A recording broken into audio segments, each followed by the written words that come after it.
नमस्कार साथियों, स्वागत है आप सभी का आपकी अपनी पाठशाला पर। मैं हूं अंकित अवस्थी, आप हैं मेरे साथ में रियल न्यूज एंड एनालिसिस में। जो मेरे प्यारे साथियों, जैसा कि आप सभी जानते हैं कि भारत में ऑक्सफोर्ड से भी लगभग 500 साल पुराना एक विश्वविद्यालय हुआ करता था। नाम था उसका नालंदा विश्वविद्यालय।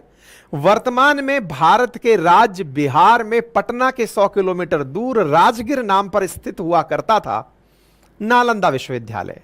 लेकिन ज्ञान से किसी को परहेज था और उस परहेज वाले व्यक्ति का नाम बख्तियार खिलजी था, जिसने इस यूनिवर्सिटी को तुड़वा दिया। इसको तुड़वाने के बाद कहते हैं कि यहां पर 9 मंजिला इमारत में 90 लाख से अधिक किताबें रखी थी, जिन्हें जला दिया गया।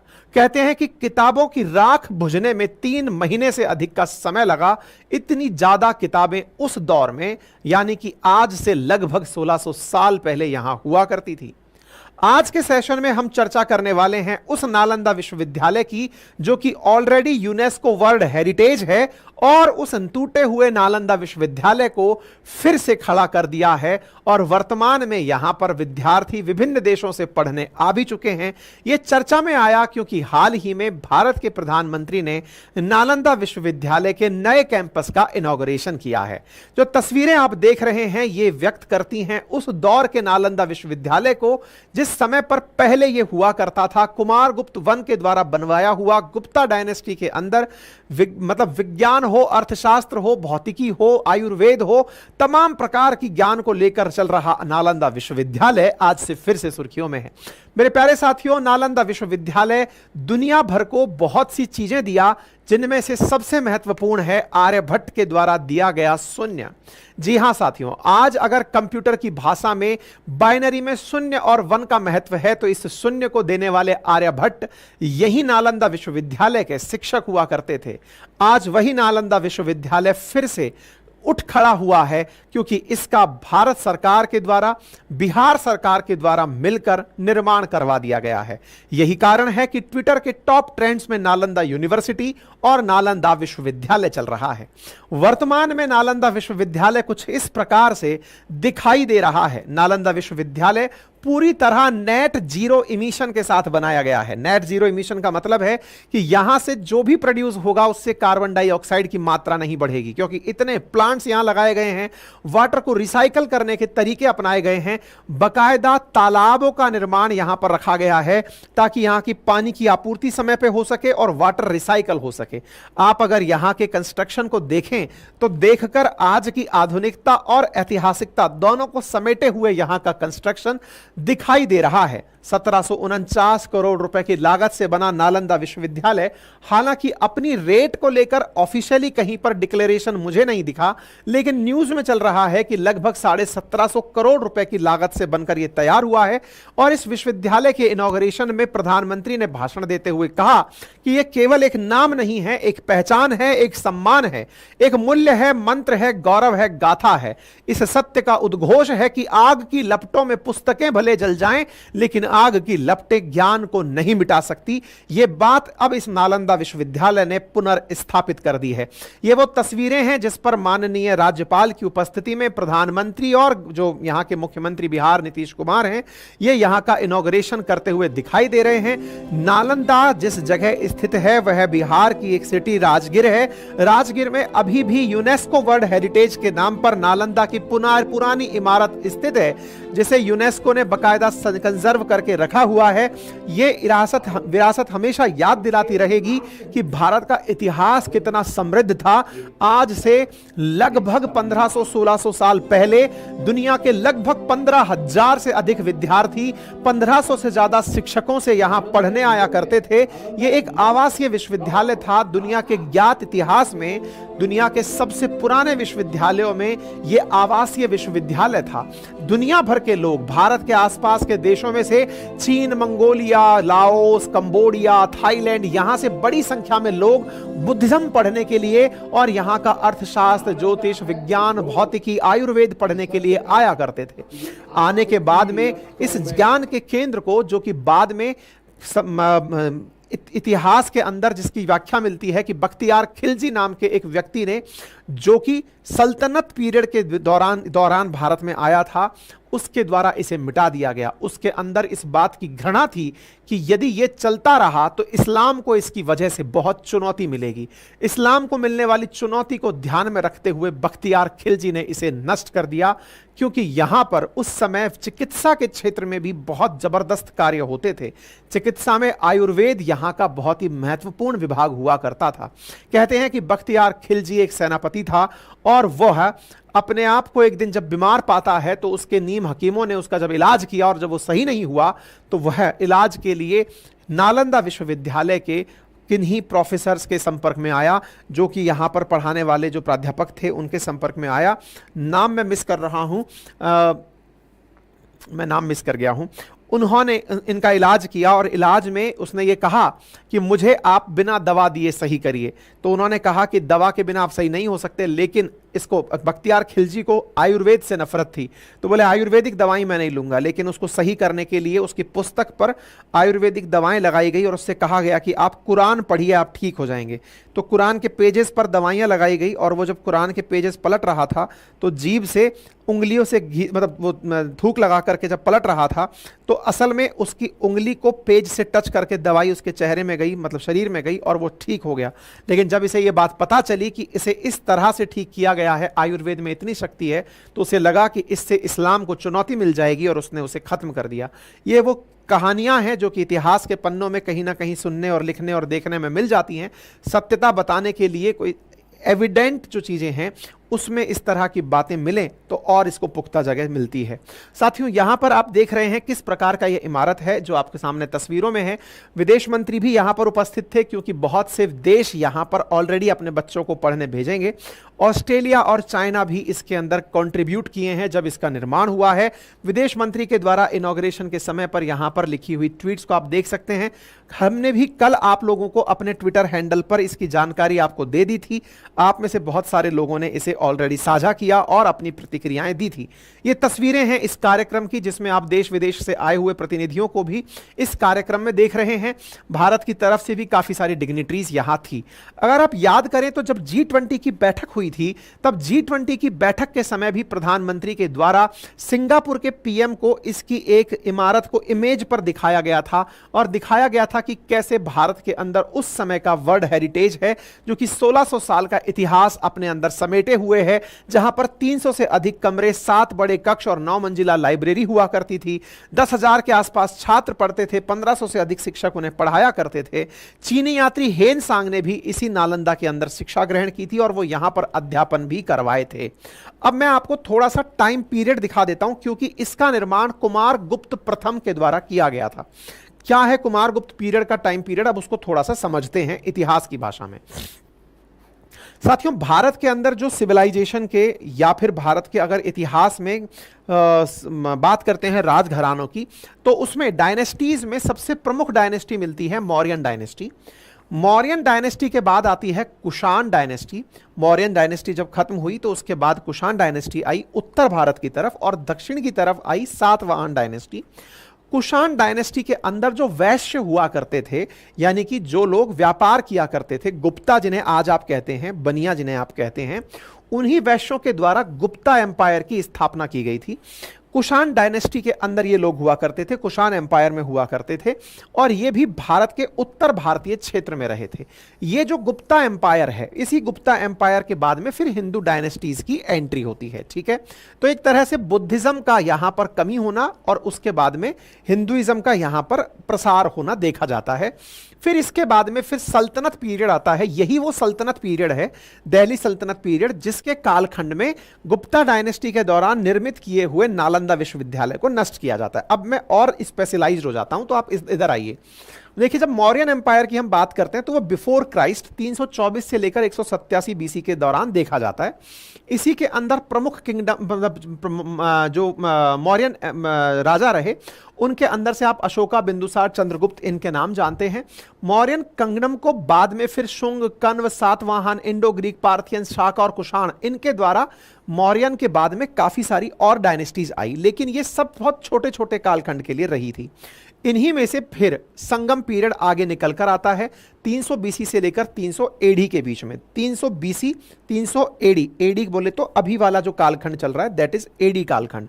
इस कालखंड के बाद में आती है एंट्री गुप्ता एम्पायर की, और उस गुप्ता एम्पायर का एंशियंट इंडिया में बहुत बड़ा महत्व है। अब गुप्ता डायनेस्टी को अगर हम देखें तो इसके संस्थापक में श्रीगुप्त का नाम कंसीडर किया जाता है, जो 240 सीई से लेकर, यानी कि अभी वाला जो समय चल रहा है उसमें 280 वाले सीई तक ये रहे।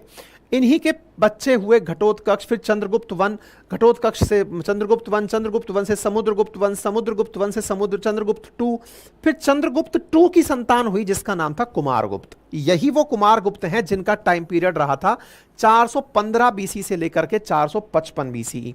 मतलब इसको ऐसे समझिए कि आज से लगभग 2000 साल पहले आप आए थे, ठीक है ना। अभी कौन सा चल रहा है, 2024 चल रहा है ना, तो हाँ, तो आज से 1600 साल पहले ये आए थे, ठीक है।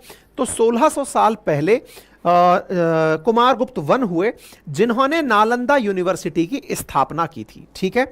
इन्हें शक्रदित्य के नाम से भी जाना जाता है, कुमारगुप्त वन। तो कुमारगुप्त वन के कालखंड में नालंदा विश्वविद्यालय की स्थापना हुई थी गुप्ता डायनेस्टी के पीरियड में, ठीक है।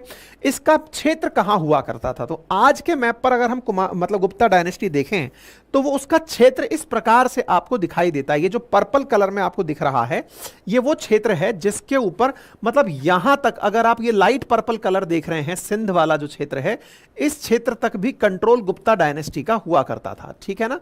आप इसे देख सकते हैं कि यहां पर ये पूरा की पूरा क्षेत्र गुप्ता डायनेस्टी के कंट्रोल में हुआ करता था।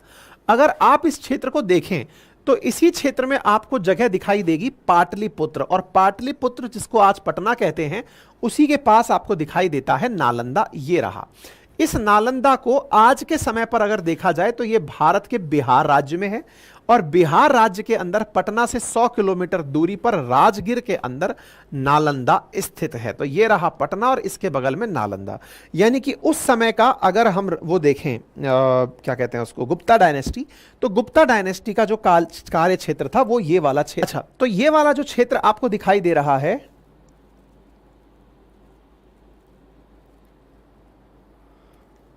हाँ ठीक है, ठीक है, यहां पर आपको नालंदा दिखाई दे रहा है। यानी कि गुप्ता कालखंड में जहां पर क्षेत्र था उस क्षेत्र को अब आप यहां पर देख रहे हैं, ठीक है। तो नालंदा विश्वविद्यालय की स्थापना कुमारगुप्त वन के द्वारा करवाई गई थी। फिर उसके बाद में इसका लगातार बहुत अच्छे से सार संभाल आने वाली जो डायनेस्टीज रही थी उनके अंदर होता चला गया। मतलब ऐसा था कि इस क्षेत्र को आने वाले समय में खूब अच्छे से सहेज कर रखा गया, और यहां पर लगभग 700 साल तक दुनिया भर के अंदर यहां का शिक्षा पूरी दुनिया के अंदर ख्याति प्राप्त करता रहा, ठीक है साहब। हर्षवर्धन और पाल शासकों ने भी इसका संरक्षण किया। कहते हैं कि यहां का एक विशाल पुस्तकालय इतना विशाल था कि यहां पर 90 लाख से अधिक किताबें रखी हुई थी, ठीक है। यहां की पढ़ाई के बारे में कहते हैं कि यहां धर्म, दर्शन, तर्कशास्त्र, चित्रकला, वास्तु, अंतरिक्ष विज्ञान, धातु विज्ञान, अर्थशास्त्र आदि की चीजें यहां पर पढ़ाई जाती थी।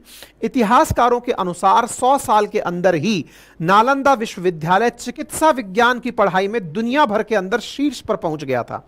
यहां विद्यार्थियों को आधुनिक चिकित्सा पद्धति के साथ साथ आयुर्वेद भी पढ़ाया जाता था। 1500 से ज्यादा शिक्षक यहां पर थे। शिक्षक और विद्यार्थी एक साथ ही रहा करते थे। शिक्षा, रहना, खाना सभी एकदम निशुल्क था। कोरिया, जापान, चीन, तिब्बत, इंडोनेशिया, ईरान, ग्रीस, मंगोलिया जैसे देशों से बच्चे यहां पढ़ने आते थे।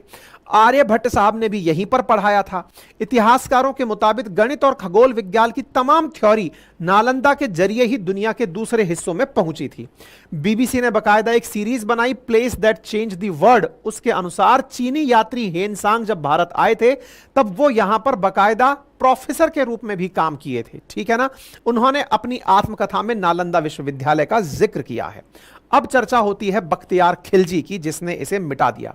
कहते हैं कि नालंदा विश्वविद्यालय 1193 तक आबाद रहा।